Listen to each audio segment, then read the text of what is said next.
Hi, I'm Peter J. Ray. Welcome to Adventures in History. Today's topic is the 1873 Boston Red Stockings, National Association Baseball Champions. The Red Stockings repeated. They were champions in 1872. And again, they were playing in the National Association of Professional Baseball Players, or National Association for short, the first MLB league. And they played their home games at the South End grounds in Boston, Massachusetts. The Boston Red Stockings in 1873 finished with a record of 43-16. First place, winning percentage of .729. Second place, the Philadelphia White Stockings, who were 36-17, 4 games out of first. Third place, the Baltimore Canaries, 34-22. Fourth place, the New York Mutuals, 29-24.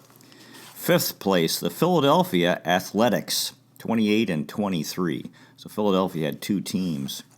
Sixth place, the Brooklyn Atlantics, 17-37. Seventh place, the Washington Blue Legs, 8-31. Eighth place, the Elizabeth, New Jersey Resolutes, 2-21. And in ninth and last place, the Baltimore Marylands, who were 0-6. In 1873, there was a new catch rule. Players were prohibited from catching the ball with their cap. Some had been doing so to avoid hurting their hands because there were still no fielding gloves. In 1873, the Boston Red Stockings had a poor start for the season. In mid-July, they were 8.5 games behind the Philadelphia White Stockings. However, the Red Stockings ended the season with a record of 26-5 over the last 31 games. Philadelphia went 9-14 near the end. Boston was 12-1 in September and 11-3 in October. During the winter of 1872 to 1873, there was serious doubt whether Boston would have a team in 1873. There had been a catastrophic fire in Boston in October, and players had unpaid salaries from the 1872 season. Player-manager Harry Wright used his considerable persuasiveness to convince the players to return for the 1873 season. Major problem in the National Association were biased, incompetent umpires. In July, the Red Stockings had a light schedule because of the heat. On July 6th, the team went on a midsummer hiatus to an island in Boston Harbor to shoot, fish, bathe, and recuperate for the fall campaign. Then they toured Canada, played amateur teams and exhibition games in Toronto against the Maple Leafs. They stayed at the Royal Hotel there, and there was a banquet. There were toasts to President Ulysses S. Grant and Queen Victoria. The first MLB doubleheader was played July 4th in Boston against the Red Stockings against the Elizabeth, New Jersey Resolutes. Again, the owner of the Red Stockings was Charles H. Porter. The player-manager and driving force behind the team was Harry Wright. Player-manager, he was an outfielder. He hit .259, 68 hits, 57 runs scored, 7 doubles, 3 triples, 2 home runs, 36 RBIs in 58 games. Harry Wright was the Cincinnati Red Stockings player-manager in 1869, Boston Red Stockings player-manager from 1871 to 1875, Boston Red Caps player-manager 1876 to 1877, and Boston Red Caps manager 1878 to 1881. He won championships with the Cincinnati Red Stockings in 1869, the Boston Red Stockings from 1872 to 1875, with the Boston Red Caps in 1877 to 1878, and he was inducted into the Baseball Hall of Fame in 1953. Harry Wright. More on Harry Wright. He also did some pitching. He had a record of 2-2 with 14 games, 6 starts, 4 saves, 39 1/3 innings pitched, and 5 strikeouts. Harry Wright. Deacon White was the catcher. White batted .392 with 122 hits, 79 runs scored, 17 doubles, 8 triples, a home run, 77 RBIs, 19 stolen bases in 60 games. Deacon White was born in 1847 in Canton, New York, died in 1939 in St. Charles Township, Illinois at age 91. For his career, he batted .312 with 2,067 hits, 988 RBIs. Deacon White was an amateur baseball player from 1868 to 1870 with the Cleveland Forest Cities, an MLB player from 1871 to 1890 with the Cleveland Forest Cities, Boston Red Stockings, Chicago White Stockings, Cincinnati Reds, Cincinnati Stars, the Buffalo Bisons, Detroit Wolverines, and Pittsburgh Pirates. He was an MLB player-manager in 1872 with the Cleveland Forest Cities and the 1879 with the Cincinnati Reds. He was a National League batting champion in 1877, two-time National League RBI leader 1876 and 1877. He was inducted into the Baseball Hall of Fame in 2013. He won 5 MLB titles from 1873 with the Boston Red Stockings and Chicago White Stockings. White reported late. He wrestled with his conscience and his religious scruples.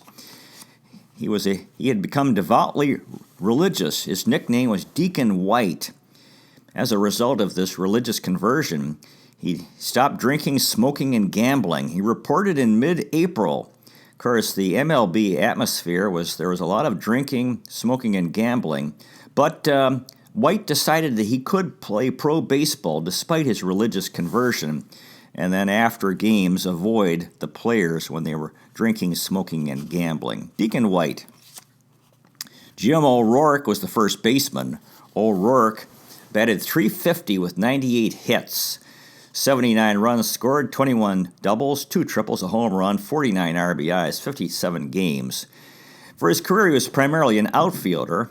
His nickname was Orator. He was born in 1850 in Bridgeport, Connecticut, died in 1919 in Bridgeport at age 68. For his career, he batted .310 with 2,639 hits, 62 home runs, 1,208 RBIs. O'Rourke was an MLB player from 1872 to 1904 with the Middletown Mansfields, Boston Red Stockings, Providence Grays, Boston Red Caps, Buffalo Bisons, New York Giants, and Washington Senators. He was an MLB player-manager for the Buffalo Bisons from 1881 to 1884 and with the Washington Senators in 1893. National League home run leader in 1880. He was inducted into the Baseball Hall of Fame in 1945 by the Old Timers Committee. They called him Orator Jim. He graduated from Yale Law School in 1887, practiced law in Bridgeport, Connecticut. He helped organize the Connecticut State Baseball League in 1895. In 1904, with the New York Giants, he ended his playing career at age 54, the oldest player ever in the National League. In 1912, he was a catcher in the minors for 1 game at age 60. He signed with the Middletown Mansfields in 1872 on the condition that the team finds someone to take over O'Rourke's chores on his parents' farm. I'm reading a fine book. The title is Orator O'Rourke, The Life of a Baseball Radical by Mike Rohr, 2005.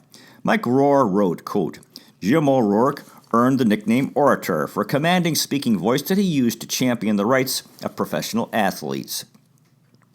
The struggle between ball players and owners typified the confrontation between labor and capital in raging, tearing, booming 19th century America.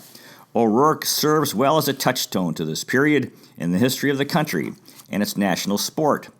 His career as a player, team captain, manager, umpire, owner, and league president encompassed most of the major events along these parallel tracks of history.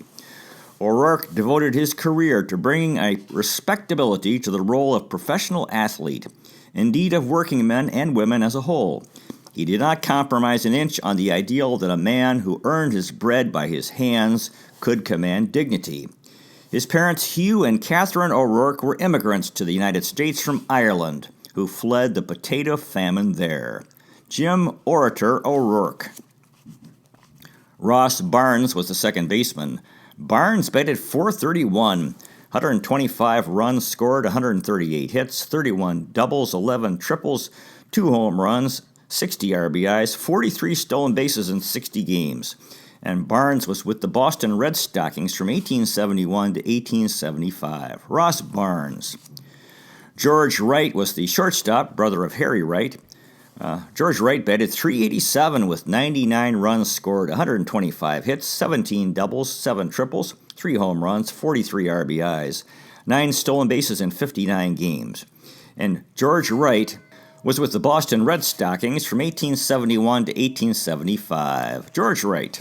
Oh, he's also in the Baseball Hall of Fame. George Wright.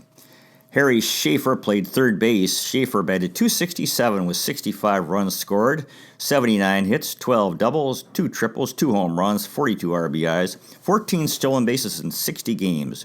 And Schaefer was with the Boston Red Stockings from 1871 to 1878. Harry Schaefer. Andy Leonard was an outfielder. Leonard batted .320 with 81 runs scored, 96 hits, 13 doubles, 6 triples, 60 RBIs, 27 stolen bases in 58 games. And Leonard was with the Boston Red Stockings from 1872 to 1878. Andy Leonard. Bob Addy was an outfielder.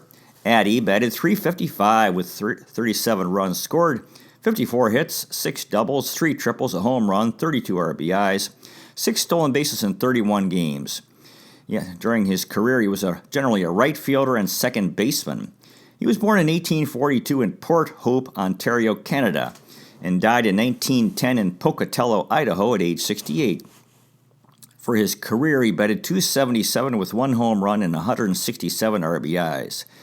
Addy was an amateur player from 1866 to 1870 with the Rockford, Illinois Forest Cities, and an MLB player from 1871 to 1877 with the Rockford Forest Cities, Philadelphia White Stockings, Boston Red Stockings, Hartford, Connecticut Dark Blues, Chicago White Stockings, and Cincinnati Reds. He was the player-manager in 1875 with the Philadelphia White Stockings and in 1877 with the Cincinnati Reds. He was inducted into the Canadian Baseball Hall of Fame in 2021. They called him the Magnet. He was the first player to slide into a base in a game in 1866.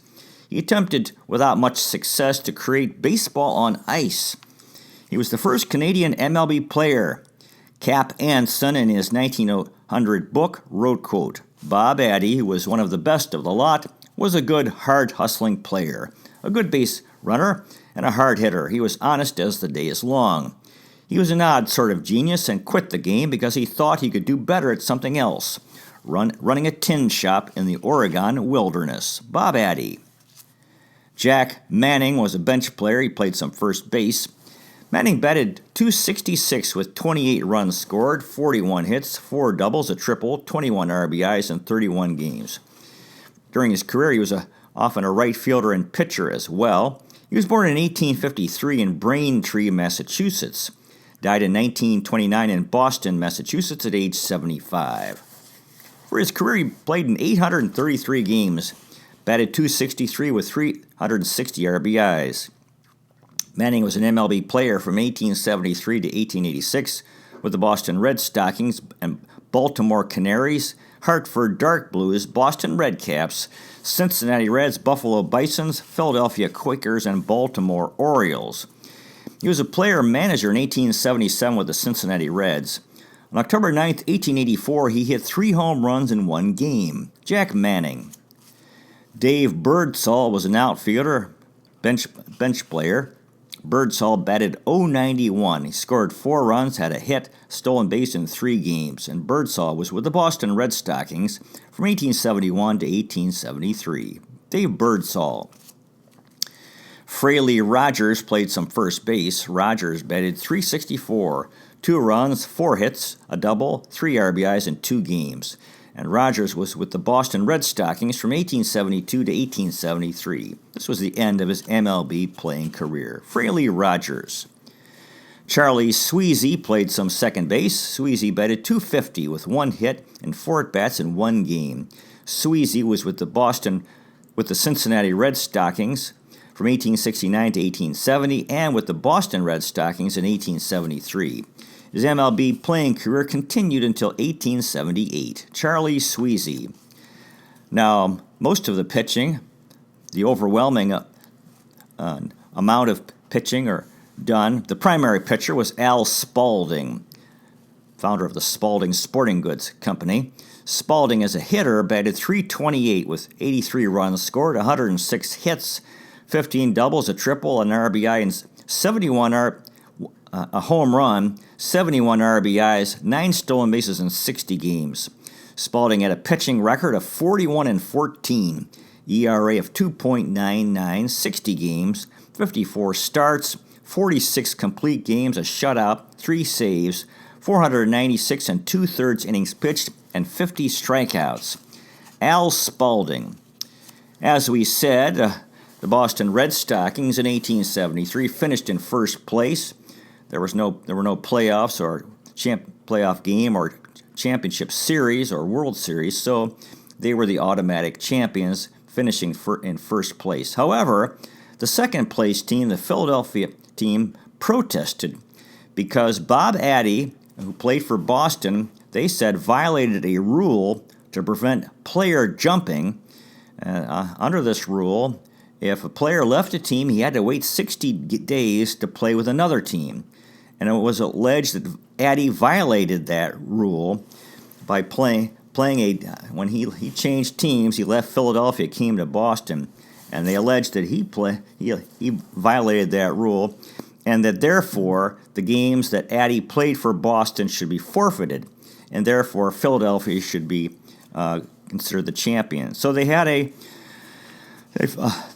ruling championship committee was formed to decide who would be the champions of 1873. There were 3 members of the committee: Hicks Hayhurst for the Philadelphia Athletics, Frank McBride for the Philadelphia White Stockings, and Harry Wright for the Boston Red Stockings. When they voted, Hayhurst and Wright voted in favor of Boston, so that was 2 out of 3, and that meant that the Boston Red Stockings were named the 1873 National Association champions, which meant they were back-to-back champions. They repeated.